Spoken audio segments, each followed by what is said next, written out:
Pakatandaan yun eh. Dito dapat pahayag Hindi dyan lang nasa po. Taytay ni Vice President Sara Duterte na hindi na ibigay kay dating Pangulong Rodrigo Duterte ang kanyang Ipit na, ganun na. Legs. Yan, ganun. citizen ng Pilipinas. umaayos Sa na halip yun. ay sapilitan umano siyang dinadala sa isang lugar sa ibang bansa, partikular na sa the Netherlands, kung saan lilitisin siya para sa mga kasong crimes against humanity.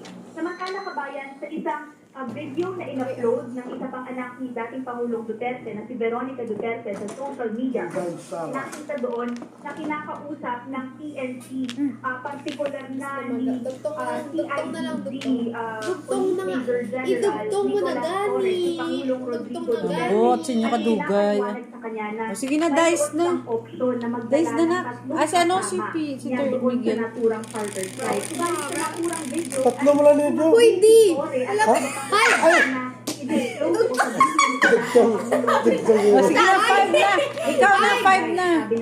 Digtong mo yan. Hindi sabihin, hindi niya wala. 5. O, ikaw na, D. D. Para sabihin kung saan pupunta ang naturang charter flight. Wala, 4 ako. Wala na. Para na. Tuturon ko na, tuturon ko na. Oo, totoo. Sabi ko, totoo na eh. Nasa Villamor Air Base.